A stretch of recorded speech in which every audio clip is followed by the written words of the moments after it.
اسرائیل کیا چاہ رہا ہے؟ ان کا جو گریٹر اسرائیل کا پلان ہے اس پر عمل درآمد ہوتا دیکھ رہے ہیں. خدا نہ خواستہ اگر ایران رزسٹ نہیں کرتا تو اس پورے خطے میں کوئی اور چیلنج کرنے والا رہے گا نہیں. تو وہ اس کو گریٹر نام دیں یا کچھ بھی نام دیں، وہ سینیریو بڑا انکمفرٹیبل ہوگا اس ریجن کے لیے. خدا نہ خواستہ ان کی شہادت ہو جاتی ہے آیت اللہ خامنہئی، ان کی شورا سر کسی اور کو آیت اللہ بنا دیں گے. آپ یہ نہیں کہتے کہ خدا نہ خواستہ آپ قائد اعظم کو ہم ایلیمنیٹ کرتے ہیں، آپ ایک اور قائد اعظم بنا لیں. ایسا نہیں ہوتا. بے شک سپریشن ہو جائے، قبضہ ہو جائے، رجیم چینج ہو خانہ جنگ، لیکن ایرانی لوگ بھولے گا نہیں.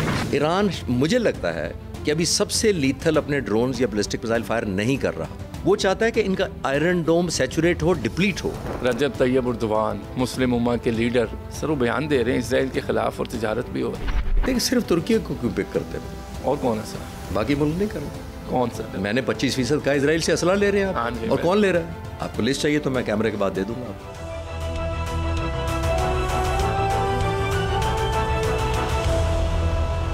بسم اللہ الرحمن الرحیم. السلام علیکم. G N N studios podcast کے ساتھ کامران ارشد آپ کی خدمت میں حاضر ہے اور پوڈ کاسٹ کا سلسلہ شروع کیا جس کا مقصد آپ لوگوں کو ان لوگوں سے متعارف کروانا ہے جو زندگی میں بہت کچھ کر رہے ہیں اور بہت کچھ کرنے کا ارادہ رکھتے ہیں. آج ایسے ہی ایک مہمان کو، ایسے ہی ایک شخصیت کو ہم نے پروگرام میں مدعو کر رکھا ہے. دنیا بھر اپنے مفادات کی جنگ لڑ رہی ہے. دنیا کا ہر ملک اپنے مفادات کا تحفظ کر رہا ہے. جہاں اسرائیل نے ایران پر حملہ کیا وہاں اس کے بعد بہت سے خدشات بھی سامنے آئے اور ایک سینسٹیوٹی پریویل کر گئی سوسائٹی میں. ہر ملک، ہر شہری، ہر بچہ اپنے طور پر پریشان ہے کہ کیا اب دنیا میں جنگیں ہی ہوں گی. آج اس ٹاپک پہ ہم نے بات کرنے کے لیے جس مہمان کو مدعو کر رکھا ہے، میری خوش قسمتی ہے کہ میں ان کے ساتھ موجود ہوں اور مجھے موقع مل رہا ہے کہ میں ان سے بات کروں. ایئر کوموڈور ریٹائرڈ خالد چشتی صاحب آج ہمارے ساتھ موجود ہوں گے. سر بہت بہت شکریہ آپ کا کہ آپ آج کے پوڈ کاسٹ میں شرکت کے لیے آئے. بہت شکریہ. اور یہ صرف الفاظ نہیں ہے سر، واقعی میرے لیے بڑی آنر ہے کہ میں آپ کے ساتھ بیٹھ کے بات کر رہا ہوں. خالد چشتی صاحب، سب سے پہلا سوال یہ ہے کہ ایک فائٹر پائلٹ، اس کی زندگی میں اور عام شہری کی زندگی میں کتنا فرق ہوتا ہے؟ کوئی اس طرح تو فرق نہیں ہوتا. ظاہر ہے فائٹر پائلٹ بھی انسان ہوتے ہیں. لیکن میں اکثر لوگ جب مجھ سے پوچھتے ہیں کہ فائٹر پائلٹ یا ایئر فورس میں کیسے جائیں یا کیا ہو تو پائلٹ بن سکتے ہیں، تو میں ان سے کہتا ہوں کہ جو ایئر فورس ہے، ساری فورسز ہوں گی ود ڈیو رسپیکٹ، کیونکہ میں ایئر فورس میں رہا ہوں تو میں ایئر فورس کی بہتر بات کر سکتا ہوں. یہ ایک پروفیشن نہیں ہے، یہ ایک پیشن ہے. پیشن ہے. اگر آپ کے اندر پیشن ہے، آپ جاب سیکر نہیں ہو سکتے ایئر فورس میں. آپ نوکری کی تلاش میں اگر ایئر فورس میں نہ جائیں، آپ کو پیشن ہے، ظاہر ہے کسی بھی برانچ میں جائیں، اسپیشلی اگر آپ پائلٹ کی بات کر رہے تھے تو اگر آپ کو پائلٹ بننے کا شوق ہے تو آپ ایک پیشن کے ذریعے جائیں، ملک کی خدمت کے لیے جائیں. اور آبویسلی ایک جو کاز ہے سب سے بڑی کہ اس ملک کا میں نے دفاع کرنا ہے اور اس ملک کو پے بیک کرنا ہے، اپنے ہونے کا قرض اتارنا ہے، تو وہ سب سے اچھا میرا خیال ہے ایک آپشن ہے اگر آپ ایئر فورس میں جوائن کرنا چاہیں. زبردست. نوکری ڈھونڈنے کے لیے صرف نہ جائیں، سرو کرنے کے لیے جائیں آپ. اور سر آپ کتنے 1977 سے غالباً آپ کی جوائننگ رہی؟ جی.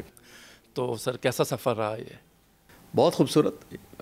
جس کو کہتے ہیں مختصر لفظوں میں کہوں گا کہ اگر زندگی اور ملے تو میں دوبارہ وہی کروں گا. زندگی اور ملے تو آپ دوبارہ وہی کریں گے. بالکل ٹھیک. اور آپ ابھی بھی وہی کر رہے ہیں سر. دیکھیں ہر بندے کی ایک ڈومین ہے. آپ فائٹر پائلٹ رہے تو آپ طیارہ لے کر جا رہے ہیں اور اس وقت آپ کے اندر جو جذبہ ہے، جو دنیا کے حالات ہیں، تو آپ اپنا میسج کنوے کرتے ہیں. تو آپ آج بھی جنگی صورتحال میں ہی ہیں. تو سر آپ اپنے آپ کو کتنا سیف محسوس کرتے ہیں آج کی دنیا میں؟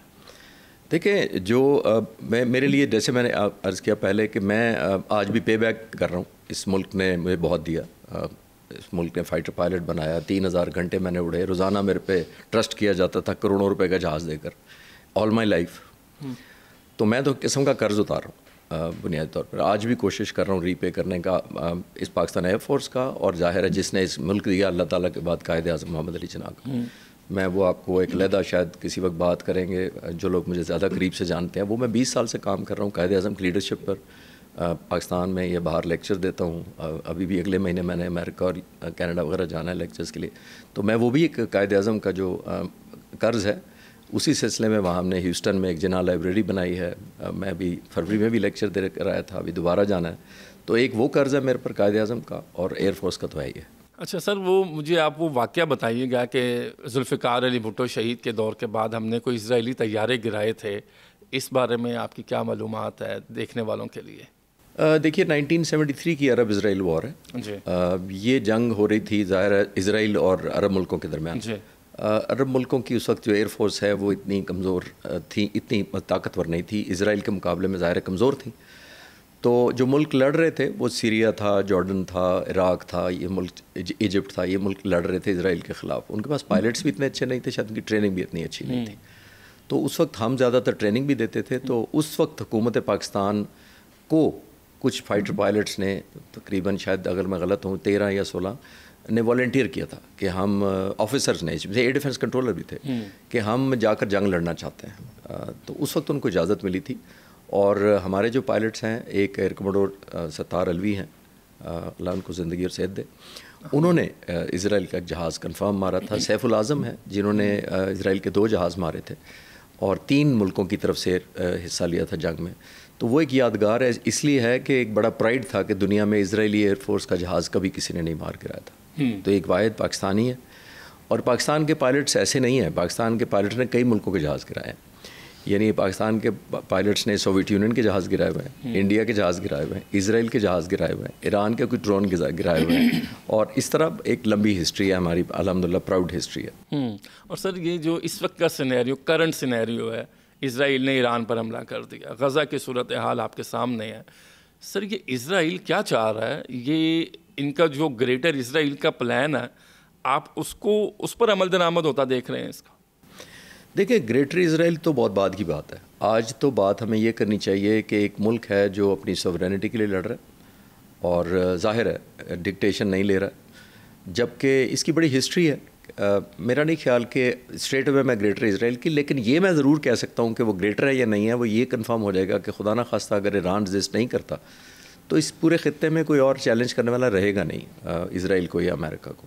تو ظاہر ہے کہ وہ بہت ڈفرینٹ اور خوفناک سینیریو مجھے لگتا ہے کہ جب وہ ایک ہیجمنی ہو ایک ملک، اور آپ سوچ لیں ایک سوورین ملک کے ساتھ وہ یہ کر رہے ہیں اور خدا نہ خواستہ سبسروینٹ کر لیتے ہیں اس ملک کو یا لیڈرشپ کو یا ان لوگوں کو، تو پھر کون ہوگا جو اس ایریا میں چیلنج کرے گا؟ تو وہ اس کو گریٹر نام دیں یا کچھ بھی نام دیں، وہ سینیریو بڑا انکمفرٹیبل ہوگا اس ریجن کے لیے. لیکن سر اس کا سینیریو ساتھ یہ بھی ڈیولپ ہو رہا ہے کہ صرف ایران، دیکھیں ہماری OIC میں 57 ممالک ہیں اور یونائٹڈ نیشن ہے، صرف وہ بیان آتا ہے ہم ایران کے ساتھ، صرف ایران سے لڑ رہا ہے، ڈے فرسٹ سے لڑ رہا ہے، میزائل پھینک رہے ہیں، ڈرونز پھینک رہے ہیں، جانیں بچا رہے ہیں. یقیناً اسرائیل کے لیے بھی یہ لمحہ بڑا عجیب ہے کہ پہلی بار ان کی وہاں پر بلڈنگز مسمار ہو رہی ہیں، لوگ کچھ زخمی ہو رہے ہیں، افراتفری مچی ہوئی ہے.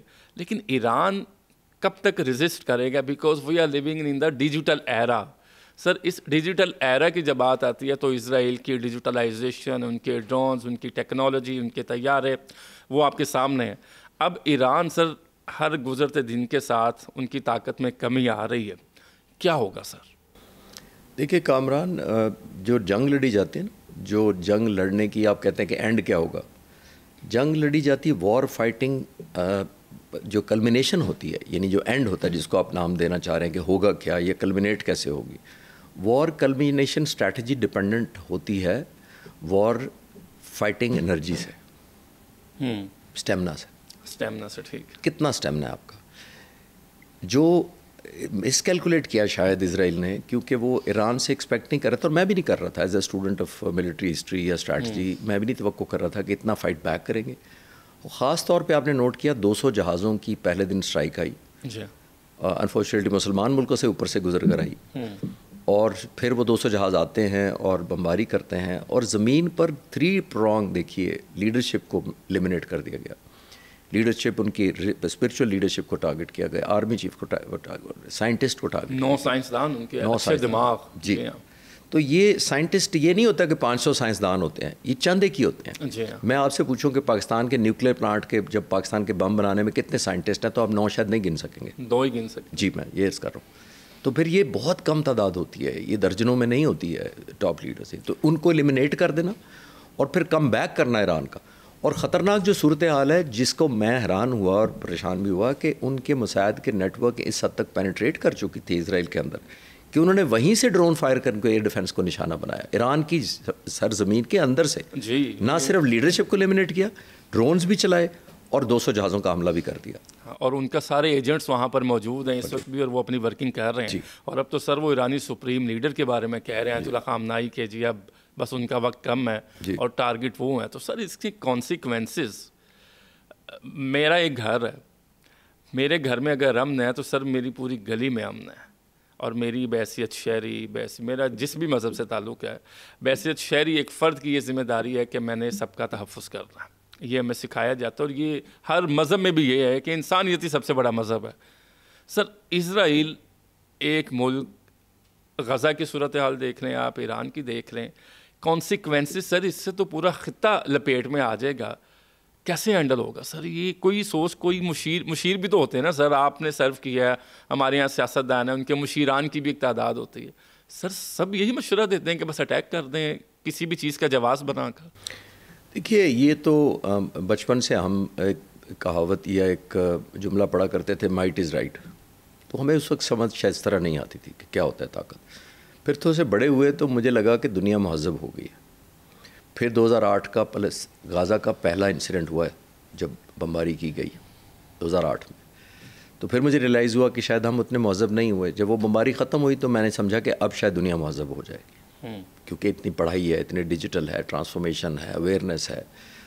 تو 2024 میں آ کے 23 میں آ کے پھر مجھے ریئلائز ہوا کہ دنیا تو کوئی مہذب نہیں ہوئی, جس کا مطلب یہ ہے کہ آج بھی اگر آپ کے پاس مائٹ ہے تو آپ رائٹ ہیں, جبکہ رائٹ از رائٹ ہونا چاہیے. رائٹ از رائٹ ہونا چاہیے, جسٹیفائڈ رائٹ ہونا چاہیے. اس میں جسٹیفائڈ رائٹ نہیں ہے انفارچونیٹلی.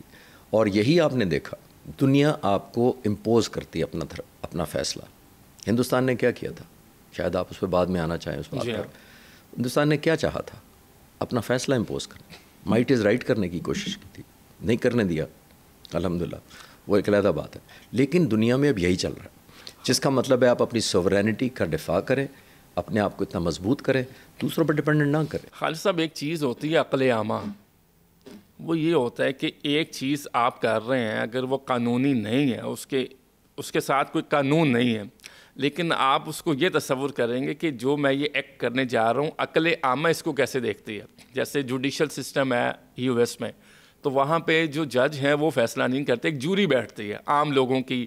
وہ ایک سافٹ ویئر ہے, وہ پاپ اپ ہوتے ہیں 5-6 لوگ, اور وہ ان کو پھر وہ جس ڈپارٹمنٹ سے آتے ہیں وہ ان کو پے کرتے ہیں اور ادھر لکھ کے دیتے ہیں کہ عدالت نے بنایا. تو سر جوری فیصلہ کرتی ہے کہ یہ عقل عامہ کی اگینسٹ عمل ہے. ٹھیک ہے سر. تو سر میرا سوال بھی یہی ہے کہ وہاں کے رہنے والے لوگ اسرائیلی ویسے تو کہہ رہے ہیں کہ وہ نیتن یاہو کے خلاف ہیں, وہ جگہ بھی چھوڑ کے بھاگ گیا ہے.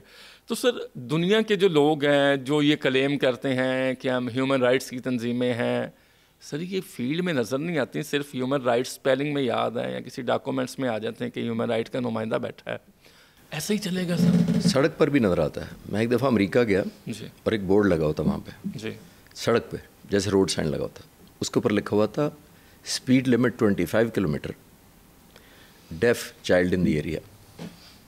واہ, اپنی سوسائٹی کو وہ ایسے لے کر چل رہے ہیں. آپ نے کہا نا کہ زمین پہ نظر آتا ہے, کاغذوں میں نظر آتا ہے, سڑک پہ بھی نظر آتا ہے, 1 deaf child in the area, speed limit 25 kilometre, کہ ہمارا بچہ سن نہیں سکتا.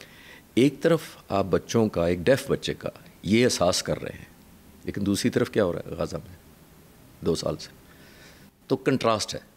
تو یہی میں ثابت کرنے کی کوشش کر رہا ہوں کہ ویلیوز ویری کرتے ہیں. اس کو ہم ڈپلیسٹی کہہ سکتے ہیں سر؟ اس کو سب کچھ کہہ سکتے ہیں. ڈپلیسٹی کیا مطلب ہے؟ اس کو مطلب ہے ڈول سٹینڈرڈس کہہ سکتے ہیں, اس کا مطلب ہے مائٹ از رائٹ کہہ سکتے ہیں, اس کا مطلب ہے جج جوری سب کچھ میں ہوں وہ بھی کہہ سکتے ہیں. اب جو مرضی نام دے لیں اس کو, میں ہی اپنا فیصلہ خود کروں گا کہ میں کتنا ٹھیک ہوں. ایگزیکٹ. تو سر اگر کوئی جانور, کچھ جانوروں کو قید کر دیا جائے اور وہ کچھ دنوں تک قید کر دیا جائے, تو یہ ساری دنیا, سارا یورپ اور یہ سارے جن کو ہم گورے کہتے ہیں, سو کالڈ گورے, یہ آپ میں سے باہر ہو جائیں گے. یہ کہیں گے جی جانوروں پر ظلم کر دیا, ان کے بھی حقوق ہیں, یہ لا. ابھی چونکہ ہم ایران کی اسپیسیفک بات کر رہے ہیں سر, وہاں پر مذہبی آزادی اس وقت مسجدوں کو اٹیک کر رہے ہیں, ہاسپٹلس کو اٹیک کر رہے ہیں. آپ چونکہ فائٹر پائلٹ رہے ہیں تو میرا تو اس میں ایکسپیرینس نہیں ہے. میں ایک سوال میرے ذہن میں تھا جو میں نے سوچا آپ کی موجودگی کا فائدہ اٹھاؤں, کہ جنگی بھی کچھ قوانین ہوتے ہیں, کہ جنگوں کے بھی قوانین ہوتے ہیں جن کے اوپر جنگیں لڑی جاتی ہیں. Is it right sir? Kamran میں تھوڑی سی ہٹ کے ثابت کرنے کی کوشش کرتا ہوں. دیکھیے میرا ماننا یہ ہے کہ انسانوں اور جانوروں میں سب سے بڑا کیا فرق ہے. میں آپ سے پوچھ نہیں رہا, میں جواب دوں گا ابھی. جی ہاں. کوئی لوگ کہے گا ہم اشرف المخلوقات ہیں, کوئی کہے گا ہم سمجھدار ہیں, کوئی کچھ کہے گا. دیکھیے انسانوں میں اور جانوروں میں میری انڈرسٹینڈنگ کے مطابق سب سے بڑا فرق یہ ہے کہ human beings have dreams and ambitions. Dreams and ambitions, what an answer sir. I am only human being اگر میرے ڈریمز اور ambition justified, legal, ethical and morality based ہیں. اگر میں ڈریمز اور امبیشنز میرے ان لافل ہیں, اوپریشن پہ بیس کرتے ہیں, انجسٹس پہ بلیو کرتے ہیں اور ظلم پہ بیسڈ کرتے ہیں, تو میں پھر انسان کیٹیگری سے نکل کر حیوان یا جانور میں چلا جاتا. یہ ڈیفائن کرتی ہے ایکچولی. صرف پیدا ہو جانے سے انسان کی شکل سے کی صورت میں کسی انسانوں کے گھر میں پیدا ہو جانا آپ کو انسان نہیں بناتا. انسان آپ کی کنڈکٹ کو بنائے گا. ایگزسٹنس ویری نہیں کر رہی آپ کی, آپ کا کنڈکٹ بتائے گا what you are doing. Exactly. Otherwise تو جانور بھی پیدا ہوتے ہیں, کھاتے پیتے ہیں, نئی نسل پیدا کرتے ہیں, مر جاتے ہیں. تو اگر ہم نے یہی کیا تو پھر ہم جانوروں کے بالکل قریب ہیں. Ambitions have to be justified, legal, fairness based. سر اب تھوڑی سی سیاسی بات کر لیتے ہیں. اسی تناظر میں ایران اسرائیل میں سوچا اور کہا یہ جا رہا ہے, رپورٹس آ رہی ہیں کہ اسرائیل کا پلان ہے رجیم کو چینج کیا جائے. جو وہاں پر مذہبی جماعت ہے, آیت اللہ خامنائی ہے, خدا نہ خواستہ اگر ان پر اٹیک ہوتا اور کچھ ہوتا, ویسے تو ان کو پتہ چل گیا رات, صدر جو ولادیمیر پوٹن ہے ان کے بھی ایک بیان ہے رشیا کا, انہوں نے کہا ہے کہ ان پر حملہ ہو سکتا ہے, رشیا کہہ رہا وہاں سے. اور ساتھ انہوں نے کہا کہ ابھی ایران بھائیوں نے ہم سے مدد نہیں مانگی. یہ دو پیرالل چیزیں سر ساتھ چل رہی ہیں, میری سمجھ میں نہیں آئی یہ بات. تو میں نے رات سوچا خالد چشتی صاحب اس پر بتائیں گے. سر اگر خدا نہ خواستہ ان کی شہادت ہو جاتی ہے آیت اللہ خامنائی کی, ان کی شورا سر کسی اور کو آیت اللہ بنا دیں گے, کیا فرق پڑے گا؟ یہ پلان کیا؟ دیکھیں لیڈرز جو اس طرح ایلیمنیٹ ہوتے ہیں اس پوائنٹ آف ویو سے ٹھیک ہے, morale کے سینس میں یا ریزولو کے سینس میں قوم بڑی ریزیلینٹ ہے, لیکن ہر لیڈر کا ایک اسٹیچر ہوتا ہے. بالکل ٹھیک. آپ یہ نہیں کہتے کہ خدا نخواستہ آپ قائد اعظم کو ہم ایلیمنیٹ کرتے ہیں, آپ ایک اور قائد اعظم بنا لینا. ایسا نہیں ہوتا. ہر شخص کا ایک رتبہ ہوتا. تو وہ تو اپنی ریزیلینس کو ثابت کرتے ہیں کہ ہم کسی اور کو آیت اللہ بنا لیں گے, لیکن یہ بہت بڑی غلطی ہوگی کیونکہ یہ پھر نیور اینڈنگ ہوگی. بے شک سپریشن ہو جائے, قبضہ ہو جائے, رجیم چینج ہو جائے, لیکن ایرانی لوگ بھولیں گے نہیں اس کو. بہت بڑی نیشنلسٹ قوم ہے, یہ ایک تہذیب ہے, یہ ایک ملک یا قوم نہیں ہے. ہزاروں سال انہوں نے حکومت کی ہے, ان کا ایک کلچر ہے, تو پوری دنیا میں پھیلے بھی ہوئے ہیں. میرا نہیں خیال کہ یہ معافی طلب ہوگا. اور سر یہ آپ کو پتا ہوگا جو خمینی تھے ان کا اقتدار 11 سال رہا اور اب یہ 35 سال تقریباً ان کو ہو گئے ہیں آیت اللہ خامنائی کو. لیکن سر افسوس کی بات یہ ہے کہ آج بھی ایران کے اندر غدار موجود ہیں جو یہ ساری ورکنگ کر رہے ہیں, اور وہ ایک باہر بیٹھا ہے اور یہی کہا جا رہا ہے وہ جو شہنشاہ کی اولاد میں سے ہیں, اور ان کی جو بیٹی کی شادی ہوئی وہ کسی یہودی بزنس مین سے ہوئی ہے بہت بڑا, اور وہ اب یہ پلان کر کے بیٹھے ہیں کہ 3 سے 4 ماہ کے اندر ہم واپس آ جائیں گے, ہمیں حکومت مل جائے گی, اور وہ جو یہودی بزنس مین ہے وہ ایران کے تیل میں اور گیس میں اپنی انویسٹمنٹ کر لے گا. یہ اتنا ہی آسان ہے خالد چشتی صاحب؟ دیکھیے کامران, دنیا میں سارے ملک اپنی نیشنل انٹرسٹ میں کام کرتے ہیں. آپ کہہ رہے ہیں کہ وہ ایرانیوں کی نیشنل انٹرسٹ میں کیوں کام نہیں کر رہے؟ ایسا نہیں ہوتا. ہندوستان نے اپنی نیشنل انٹرسٹ میں ہمارے پہ حملہ کیا تھا, ہم نے اپنی نیشنل انٹرسٹ میں جواب دیا تھا. تو ہر ملک نیشنل انٹرسٹ میں کام کرتا ہے. امریکہ, اسرائیل نے ہمارے جنگ کے خلاف, ہمارے خلاف جو ہندوستان نے جنگ کی تھی, اسرائیل نے انڈیا کا ساتھ کیوں دیا تھا؟ کیا مذہب کامن تھا, بارڈر کامن تھا, لینگویج کامن تھی, کیا کامن تھا؟ سر اس میں یہ کامن تھا اردن, شام, عراق, ایران اور خدا نخواستہ Pakistan. Am I right, sir? National interest, ایک لفظ نیشنل انٹرسٹ تھا. دونوں ملک انٹرسٹڈ ہیں پاکستان کو ڈی اسٹیبلائز کرنے میں. اس کا تعین کون کرے گا کہ نیشنل انٹرسٹ کس کا ٹھیک ہے؟ یہ بھی تو ہے نا سر, میرا ایک نیشنل انٹرسٹ ہے, میں کسی کی زمین پر قبضہ نہیں کر سکتا, میں کسی کو جج نہیں کر سکتا. سر ایک آپ کی رائے ہے, میں اس سے اتفاق یا اختلاف کر سکتا ہوں, دیٹس اٹ. میں کنونس کر سکتا ہوں, میں لاجک دے سکتا ہوں, میں آرتھوڈاکس ہوں, میں مذہبی بات کر سکتا ہوں کہ سر مذہب یہ کہہ رہا ہے, سوسائٹی یہ کہہ رہی ہے, دنیا کا قانون لا آف لینڈ یہ کہہ رہا ہے. میں نے آپ کو کنونس کر لیا, یہ ایک اور بات ہے. لیکن سر اب آپ کنونس نہیں ہو رہے, لاجک آپ کے پاس ہے اور آپ نے بتایا کہ آپ پر ظلم ہو رہا ہے اور میں آپ پہ اٹیک بھی کر رہا ہوں. تو نیشنل انٹرسٹ کا تعین کون کرے گا؟ خالد چشتی صاحب کا نیشنل انٹرسٹ اور ہوگا, ان کا پرسپیکٹیو ہو رہا ہے, ان کا بیک گراؤنڈ ہو رہا ہے, میرا بیک گراؤنڈ ہو رہا ہے. Who will decide this is best for the region? Okay, دیکھیے نیشنل انٹرسٹ ہر ملک اپنے لیے خود ڈیفائن کرتا ہے. ملک, انڈیویجول نہیں, ملک.